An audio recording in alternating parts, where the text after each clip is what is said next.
The first gen M2, the affordable, the entry one, the one that you buy not because you want it, but because you can't afford an M3 or an M5. But then you drive it and you realize you and BMW made a mistake. So what is the personality of the M2? What does it feel like to drive? Well, the first thing is that BMW made this car on accident. By purposely neutering it and purposely making it the smaller car that's lighter and that you can't get xDrive on, they've accidentally made their best driver's car, and they did it completely on accident. Versus something like the M3 or the M4, you can get xDrive, it has more power than this, and it does faster lap times, but that's not because they're actually better cars. That's because this is the best chassis that BMW has, and they know that. And it's the best chassis that BMW has because the steering's actually not horrible. There's some decent road texture coming through. The on-center feels a tiny bit gooey, but there's okay dynamic loading. And versus something like the 330i that has zero steering feel whatsoever, and all the other Germans that have literally zero steering feel. It's not a Mira or Camaro good, but it's decent. I know what the front end's doing. I can feel what the car's doing. And this car,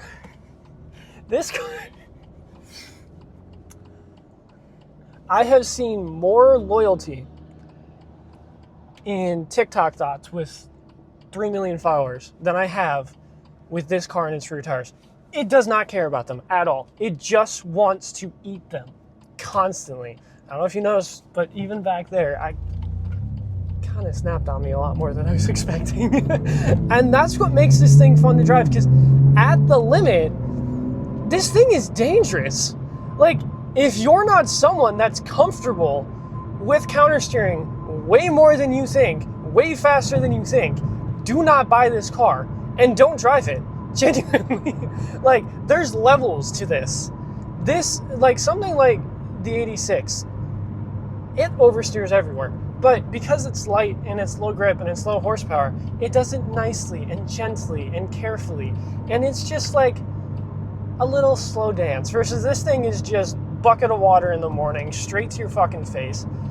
And it doesn't care about you at all. And that's what I love about it, because it's just unadulterated stupidity. It's not about getting the fastest lap time. And it's not about the best spec sheets. And that's what I mean by BMW made this car an accident. Because it's the smallest, or because it's the cheapest, they neutered the grip levels, they neutered the power, they neutered the price. And they did that so they could keep selling the M2 and the M3 and the M5 and all the bigger ones. But because they didn't give this xDrive, because they gave it skinnier tires and they weren't worried about chasing the greatest lap times, it becomes way more entertaining to drive.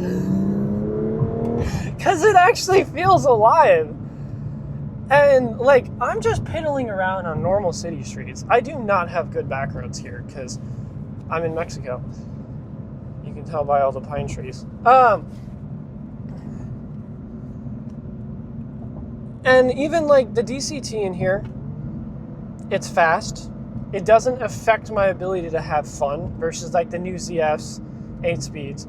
A lot of them are pretty dim-witted. I know they kind of fix it in the new M2 CS, but at least the base M2, it kind of just hits the limiter and it doesn't shift that fast.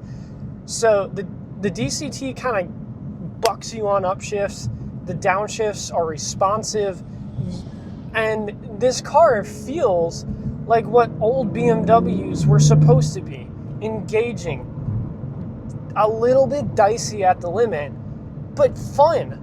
This is a car that makes me wish that I could just take it out on a back road and just go ripping. Because even on just normal ass, boring streets, it's entertaining in a way that most cars are not. And even something like the normal 330i and stuff like that, and I know I keep mentioning that, but it's kind of like, this doesn't, most cars, like say you drive an Audi, when you go from one Audi to the next, even if you go up, it still feels like an Audi. Because no matter what you do, it's kind of numb. It kind of just understeers at the limit. And then you don't really you get the same experience, just more of it, if that makes sense. Versus this thing, it feels nothing like the lower tier cars. It feels significantly more engaging. Maybe the M240i of this generation feels relatively similar, but this is not an everyday car that you can just hop in and piddle to the grocery store and turn your brain off. You have to pay attention to drive this thing. You have to, or you will crash.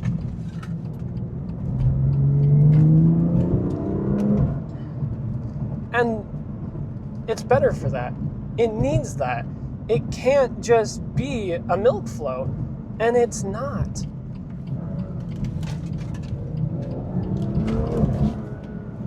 And I think traction control is still on, even though the light's flickering at me, because it does feel like I'm getting some intervention sometimes.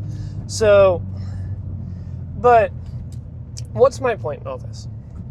That if you want the BMW badge, but you still want to be part of the driving experience, don't get a new BMW. Don't get the new M2, because it's like driving a video game. There's no steering feel, there's no brake feel. It doesn't have physical brakes. It has e-pass brakes. It has brake-by-wire brakes. And it has a boring automatic mixed with a manual transmission that the gearing was not set up for such a peaky, detuned engine. Because again, the new M2 is the same engine it's the S58, but they purposely detuned it because, again, it's the lighter car, but it's more affordable, so they have to neuter it so the M4, all praise the M4 in BMW world, can stay on top.